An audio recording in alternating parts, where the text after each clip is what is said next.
In Gowan Estate, a usually quiet residential area in the Alomosho local government area of Lagos State, tension had been quietly building beneath the surface. Two rival confraternities operated in the shadows of the community, the Supreme Airlord confraternity and the Black Axe. People in the area rarely mentioned their names openly, but everyone knew they existed, like storm clouds gathering far off on the horizon.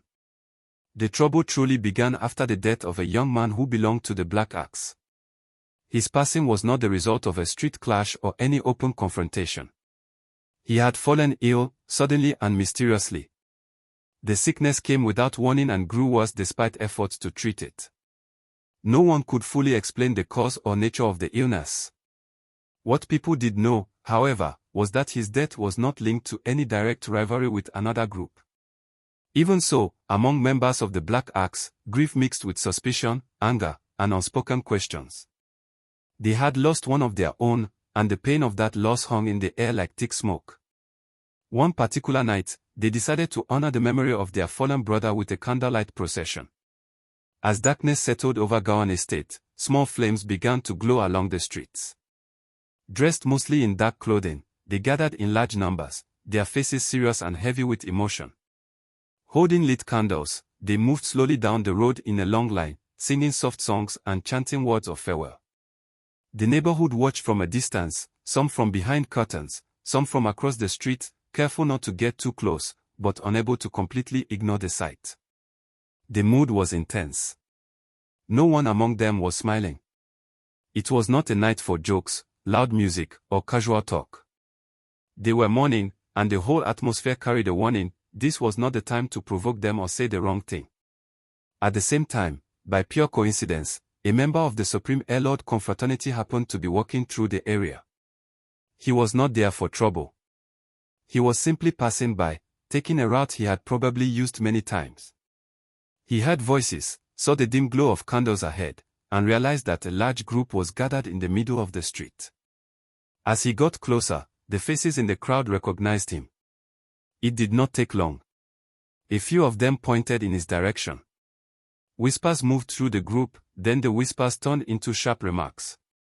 In that moment, it did not matter that the death of their member was not caused by any rival group. Their pain was fresh, their hearts were raw, and seeing a known rival in the middle of their grief felt, to them, like an insult, even if that was not his intention at all. The Black Axe members were in no mood to think calmly. To them, his presence at that moment felt like an intrusion. A few stepped forward, blocking his path. The atmosphere shifted from sorrowful to tense in seconds. The man from the Supreme Airlord confraternity tried to continue on his way, but the mood of the group was already turning against him. Words were exchanged, sharp, emotional, and heated. What began as questioning quickly moved beyond that. In their anger and frustration, several members of the Black Axe turned their grief into aggression. They surrounded him, and before he could fully react or walk away, they set upon him.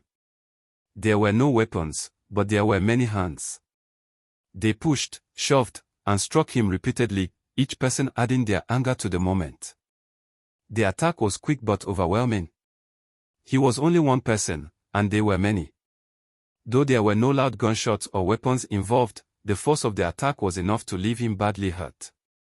Eventually, he collapsed to the ground, unable to defend himself any longer. His body went still, his eyes closed, and he stopped responding.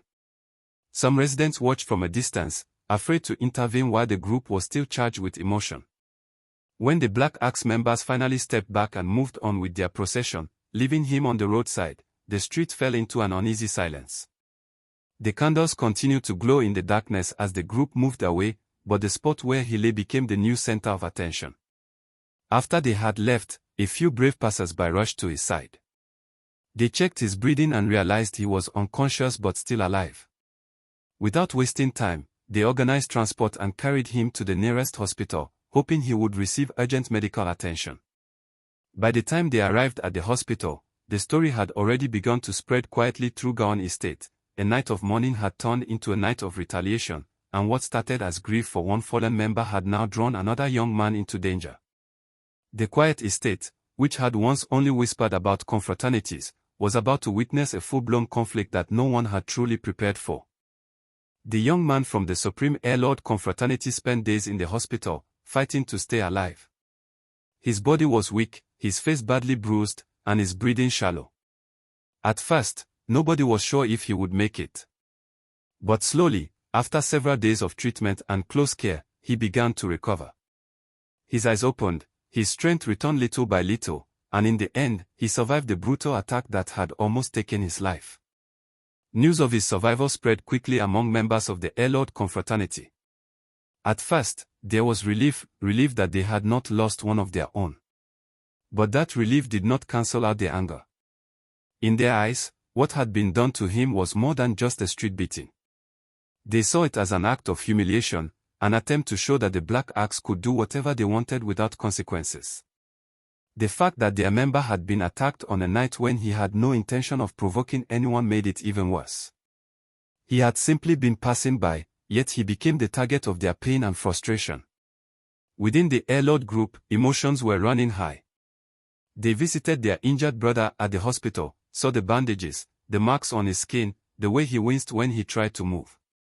Every visit added fuel to the fire building in their hearts. They had already heard the full story of how the Black Axe members, in large numbers, had descended on him and left him unconscious on the road. To them, it was a direct message, a show of power and disrespect. The Airlords did not see it as a moment of uncontrolled grief anymore, they saw it as oppression, an attempt to intimidate them in their own territory. Quietly, without making noise to outsiders, some of the senior members of the Airlords began to meet and talk. Their conversations were filled with anger, but also with strategy. They told themselves that they could not allow such an incident to go unanswered. To do nothing, in their minds, would make them look weak. They feared that if they kept silent, rival groups would think they could be attacked anyhow and at any time. So a decision slowly formed among them: they would respond, and their response would be strong enough to send a clear message. They did not rush into it. Days passed as they watched and observed. They studied the movement of their rivals, took note of where certain members usually sat, who they moved with, and at what time they gathered. Rumors moved around Gowan Estate that something big was coming, though no one could say exactly when or how. Those who were close to the streets could feel the tension, like a cord pulled tight and waiting to snap. The day they finally chose to act began like any ordinary afternoon in the neighborhood. The sun was out, children were playing at a distance, and small kiosks were open by the roadside, selling snacks, drinks, and other everyday items. People walked up and down the street handling their normal activities, unaware that the atmosphere was about to change. At a corner of an open street, 4 members of the Black Axe group were seated together, engaged in a serious discussion. They were not hiding. They sat in a relaxed manner, confident and comfortable in what they saw as familiar territory. Among the 4, 2 were not ordinary members. One of them was the current leader of the Black Axe group in that particular area of Gowan Estate, a man whose name carried weight among his members. Another was an older, more experienced member, considered an elder within the group, someone whose voice was respected and whose opinion influenced decisions. They sat there, talking in low tones, sometimes nodding, sometimes gesturing with their hands, unaware that they had already been marked. To them, it was just another day, another street corner, another meeting. They did not imagine that their gathering had drawn attention from afar. Without warning, members of the Airlord confraternity moved in. They had chosen their time carefully and arrived in a sudden, coordinated manner. There was no long argument, no exchange of insults, no warning given. Almost as soon as they appeared, the sound of gunshots tore through the air, breaking the normal rhythm of the street. People nearby instinctively ran for cover, ducking behind walls, cars, and shop entrances. Stores were abandoned, goods left unattended, and the peaceful afternoon turned into chaos. The 4 Black Axe members at the corner had no real chance to react. The attack was fast and direct. In a matter of moments, 3 of them, including their leader, fell to the ground and stopped moving. The once confident corner that had felt like their safe spot now looked like the scene of a sudden disaster. The only one who still showed signs of life was badly injured, struggling to breathe and remain conscious. By the time the Airlords retreated from the scene, the message they wanted to send had been delivered. The sound of their weapons faded into the distance, leaving behind shock, fear, and confusion. Residents slowly emerged from their hiding places, looking around cautiously to be sure the danger had passed. Some approached the fallen men, their hearts heavy with fear.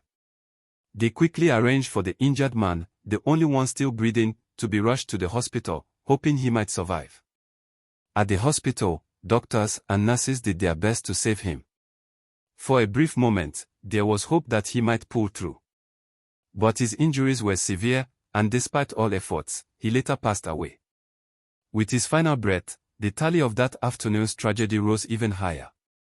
The Black Axe group had lost not just regular members, but a leader and an elder whose presence had once given them confidence and direction. News of the incident spread rapidly throughout Gowan Estate and beyond. Everyone now understood that the Airlords had struck back with full force.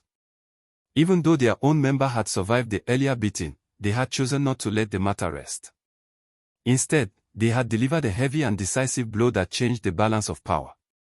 The quiet estate, once only whispered about in connection with confraternity activity, was now openly spoken of as a flashpoint, a place where a misunderstanding and a moment of uncontrolled anger had grown into a dangerous cycle of revenge, leaving multiple lives lost and a community living in fear of what might happen next. News of the attack on the Black Axe members spread like wildfire across Gowan Estate. 4 men from their group had lost their lives in a single afternoon, including a leader and an elder. The shock of that incident cut deep into the Black Axe members' pride and emotions. To them, it was not just a loss, it was a bold challenge, a direct strike at their strength and reputation. In the days that followed, the atmosphere around the estate became even more tense. Conversations grew quieter when strangers walked by. People looked over their shoulders more often, especially in the evenings. Residents who had nothing to do with any confraternity still felt the weight of the tension. They could sense that those involved were not done with each other. Within the Black Axe group, meetings were held in hidden corners and closed rooms. Voices were raised, hands moved angrily in the air, and there was one name that kept coming up in their discussions, the name of a particular member of the Airlord confraternity. According to information that had reached them, this man was believed to be the one who led the Airlord squad that carried out the deadly attack on their 4 members. To the Black Axe, this was not just another rival, he had become a symbol of their pain. They convinced themselves that as long as he was walking freely, their fallen members had not truly been avenged. Whether the information they had was fully accurate or not did not seem to matter. In their minds, they had chosen a target. So they began to move through the streets of Gowan Estate with a clear mission in their hearts, to find that one Airlord member they held responsible. They watched junctions, monitored familiar hangouts, and quietly asked around. Their presence on the street was not casual. There was a hardness in their eyes, a seriousness in their step. It was clear they were searching for someone. But the person they were looking for was not easy to find. Word had already spread that his name was being mentioned in connection with the attack. Some said he had gone into hiding, others believed he was simply avoiding his usual paths. Still, the Black Axe members refused to give up. The more they searched without finding him, the stronger their frustration grew. Then, one day, during their search, they came across another member of the Airlord confraternity. He was not the one they were hunting for, but he was part of the rival group. They recognized him, and that alone was enough for them to stop him in his tracks. They surrounded him and questioned him intensely. Their voices were firm, their faces unforgiving. They demanded to know where the man they were looking for was hiding, where he stayed, who he moved with, and when he might appear. The Airlord member they had caught suddenly found himself in the middle of a storm he had not created. He was not the one they accused of leading the attack, but in that moment, he was the one standing in front of them, bearing the full weight of their anger. He tried to talk, to explain, to protect himself with words, but the situation was already far from calm. To the Black Axe members, this was not a normal argument or a simple disagreement. They saw him as a direct link to the person they were searching for. They pressed him for answers, demanding information about the whereabouts of the man they blamed for the loss of their brothers. The questioning did not last long. It was intense, emotional, and filled with tension. And then, in a tragic turn of events, things went too far. The young Airlord member never made it out of that encounter alive. His life was cut short that day, not because of something he personally did in that moment, but because he belonged to a group locked in a cycle of revenge with another. When word began to spread that another life had been lost, a heavy sadness fell over the community. Neighbors shook their heads in disbelief. Parents called their children inside earlier than usual. People whispered about how things had gone from bad to worse so quickly. What had started as one mysterious illness, followed by a beating, then a deadly retaliation, had now claimed yet another life that could have had a different future.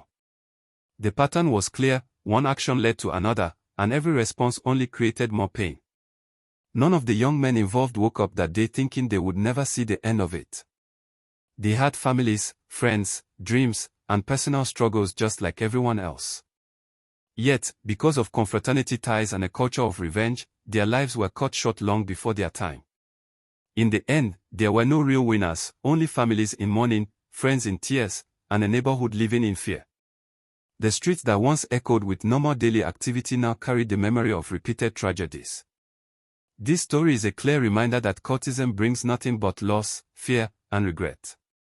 All these young men could still be alive today if not for the grip of confraternity activities and the mindset of revenge. Let this stand as a gentle but serious message to everyone watching or listening. Please, let us all say no to cultism. No matter how strong it may look from the outside, it only destroys lives, breaks homes, and steals futures.